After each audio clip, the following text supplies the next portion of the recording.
O próximo orador inscrito trata-se do companheiro e amigo catarinense Dalírio Beber, a quem tenho a honra de conceder a palavra.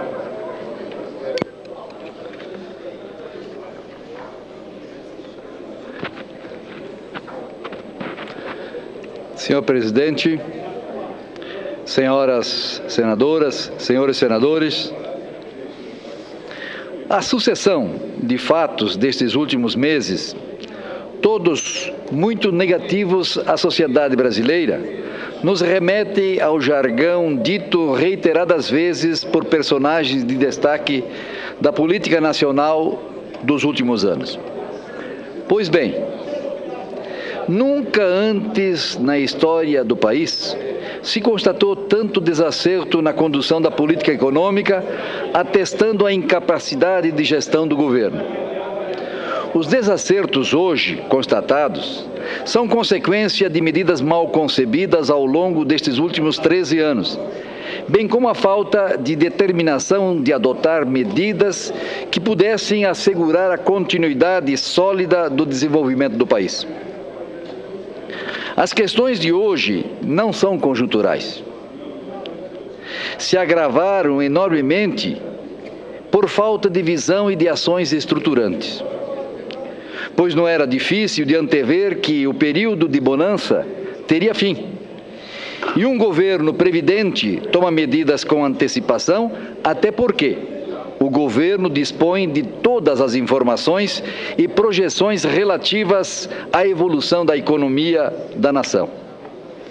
A falta de atitude do governo destes últimos anos levou o Brasil a esse estado de coisas que todos os brasileiros passaram a conhecer mais claramente neste ano de 2015. Aliado às más notícias de todos os dias, o atual governo federal é o mais impopular da história da democracia. Uma crise política sem precedentes, causada principalmente pela falta de credibilidade, condição indispensável para que qualquer autoridade possa liderar o processo necessário à superação dos problemas enfrentados. A popularidade pode oscilar ocasionalmente pela necessidade da adoção de determinadas medidas que podem impactar segmentos da sociedade. No entanto, a credibilidade é de difícil recuperação. A queda de credibilidade do governo federal tomou conta dos brasileiros que se sentem enganados, pois todas as afirmações que emanaram da presidente da República há poucos meses são olimpicamente dribladas. O governo faz exatamente o contrário do que disse ao povo brasileiro. Por isso, o descontentamento dos brasileiros está registrado nas pesquisas que têm aferido o sentimento da sociedade, apresentando índices de desaprovação nunca antes vistos na história desse Brasil. A taxa de desemprego ficou em 8,6% nos 3 meses até julho. É a maior taxa da série histórica do indicador, que tem início em 2012. Nos 3 meses anteriores, o desemprego havia ficado em 8%. Já no mesmo período de 2014, a taxa era de 6,9%. O IBGE estimou em cerca de 8,6 milhões o número de pessoas desocupadas no trimestre, encerrado agora em julho.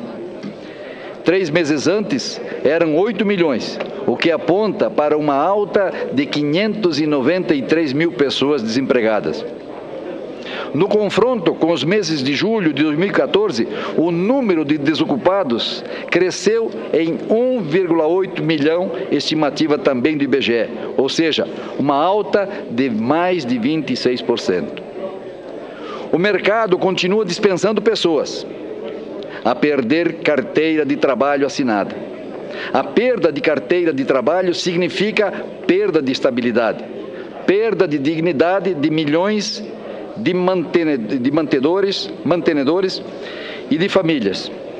Na contramão, de tentar frear, digamos, essa queda e de promover o desenvolvimento, o governo federal ataca o sistema S. Entre as medidas anunciadas pelo governo federal em 14 de setembro está a apropriação de recursos das contribuições do setor privado ao sistema S. É um corte significativo no orçamento destas instituições, SESI, SENAI e outros. Atuando em sinergia com essas entidades, comandadas pela Federação das Indústrias do Estado de Santa Catarina, falando do meu estado, estão voltadas à promoção de um ambiente favorável aos negócios, à qualidade de vida, à educação dos trabalhadores, das empresas de cada setor, bem como ao estímulo à inovação e ao emprego. Essas instituições, principalmente em Santa Catarina, onde conheço, e por isso tenho o dever de testemunhar a seriedade do trabalho desenvolvido pelas federações, têm uma história de sucesso a favor de trabalhadores e empresas. São um dos principais alicerces da competitividade industrial catarinense. O bem-sucedido modelo de desenvolvimento do Estado de Santa Catarina, com certeza, se deve à conjugação de esforços e ações do setor público, do setor produtivo, dos trabalhadores, da estrutura de ensino em todos os seus níveis, e nesta é imperioso citar a atuação das federações que operam fortemente na preparação e qualificação da mão de obra que permite que as empresas se inovem e se reinventem todos os dias para estar sempre em condições de serem competitivas, tanto no mercado interno quanto internacionalmente. O resultado é devastador. Menos oportunidade de ensino para jovens, menos qualificação para o trabalhador, menos benefícios para as comunidades. É mais uma vez o governo federal atacando justamente quem pode ajudar o país a voltar a crescer, ou seja, as empresas e os trabalhadores. Segundo o Fiesc, a diminuição dos recursos repassados ao Serviço Nacional de Aprendizagem Industrial e ao Serviço Social da Indústria vai causar o fechamento de mais de 40 mil vagas de cursos profissionais e de educação básica oferecidos pela Federação. Mais de 50 unidades das duas instituições fecharão as portas e elas terão de demitir cerca de 3.300 trabalhadores no Estado. Em todo o país, mais de 300 escolas profissionais do SENAI vão fechar as suas portas. Outros 735 mil alunos vão deixar de estudar no ensino básico e na educação de jovens e adultos oferecidos pelo sistema, que vai fechar cerca de 450 unidades escolares no Brasil. As duas instituições estimam ainda que terão de demitir cerca de 30 mil trabalhadores em todo o país. A gravidade da crise exige ação e nós aqui, nesta casa, sabemos muito bem disso. Precisamos de uma agenda que efetivamente apresente os rumos futuros da sociedade brasileira e da sua economia. Porém, o que não entendemos é por que cortar recursos daquilo que está dando certo e que é um dos responsáveis pela competitividade do setor produtivo brasileiro. O governo federal começou o ano de 2015 sob o lema Brasil, Pátria Educadora. Esse lema, se levado a sério, não é compatível com os já significativos cortes promovidos no orçamento deste exercício. E agora, com mais esta medida de confiscar os recursos históricos dessas instituições, que tão bem fazem para a elevação dos níveis de ensino e que tanto significado tem no desenvolvimento do Brasil. A recuperação da confiança da sociedade brasileira passa necessariamente pelo resgate da credibilidade do governo federal. E para isso é imperioso que as autoridades primem pela coerência entre seu discurso e a sua prática. O Brasil e os brasileiros clamam por isso. Portanto, manifestamo-nos frontalmente contrários a qualquer medida do Executivo que venha a retirar recursos que estão sendo muito bem aplicados por parte do Sistema S.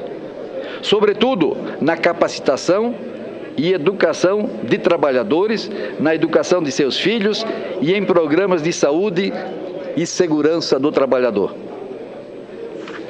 Santa Catarina quer a manutenção da totalidade dos recursos do Sistema S, pois estão comprovadamente sendo geridos com seriedade, eficiência, com resultados eficazes para o povo barriga verde.